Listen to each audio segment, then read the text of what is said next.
बढ़ते हुए बात अब मध्य प्रदेश विधानसभा की। मध्य प्रदेश विधानसभा का भी शीतकालीन सत्र आज से शुरू होने जा रहा है। 5 दिन के इस सत्र में कुल 4 बैठकें होंगी। सचिवालय को 1497 सवाल मिले हैं।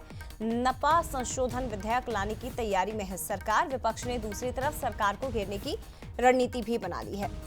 तो बड़ी बात यह है कि वीआईटी यूनिवर्सिटी, अतिवृष्टि, महिला सुरक्षा, किसान, युवा, आम जनता के मुद्दे, ये तमाम ऐसे मुद्दे रहेंगे जिस पर विपक्ष सरकार को घेरने की कोशिश करेगा।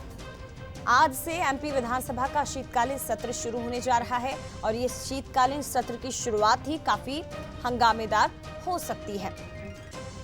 तो 5 दिसंबर तक सत्र चलेगा। 4 दिन ही विधानसभा की बैठकें होंगी क्योंकि 3 दिसंबर को आपको याद दिला दें कि भोपाल गैस त्रासदी की बरसी है और इस मौके पर स्थानीय अवकाश रहेगा, जिसके कारण विधानसभा की भी छुट्टी रहेगी।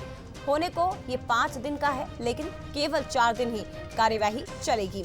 विपक्ष की ओर से पूरी तैयारियां की गई है। वीआईटी कैंपस का मुद्दा, इसके अलावा एसआईआर का विवाद, इस पर भी हंगामा दिखाई दे सकता है और सरकार की अपनी तैयारियां हैं। सीधे रुख करते संवाददाता सूरज शर्मा का लाइव और ज्यादा जानकारी के लिए जुड़ गए हैं। सूरज, शीतकालीन सत्र की शुरुआत, लेकिन जिस तरह से मध्य प्रदेश में अलग अलग मुद्दे सामने आए, ये तय है कि शुरुआत हंगामेदार रहेगी, लेकिन सरकार की किस तरह की तैयारियां, और ये भी बताइए कौन कौन से बिल पेश किए जाएंगे विधानसभा में।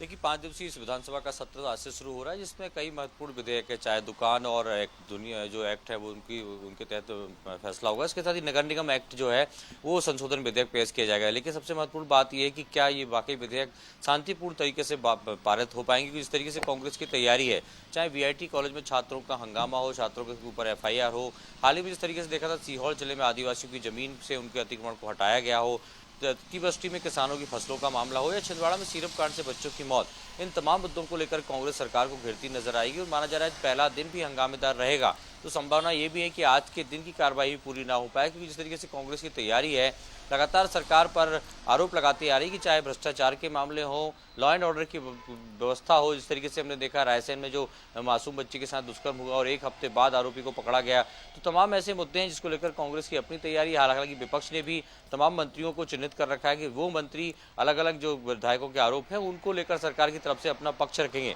और माना जा रहा है कि आज देर शाम मुख्यमंत्री निवास पर बीजेपी विधायक दल की बैठक भी होगी, जिसमें सत्र को लेकर रणनीति बनाई जाएगी कि आखिर विपक्ष के आरोपों का जवाब सरकार को कैसे देना है और किन किन मंत्रियों को जिम्मेदारी दी जाएगी। तो सुबह 11 बजे कार्रवाई शुरू होगी, लेकिन माना जा रहा है कि आज भी पहला दिन हंगामेदार रहेगा। जय, शुक्रिया आपका सूरज, फिलहाल तमाम जानकारी हम तक पहुंचाने के लिए। लेकिन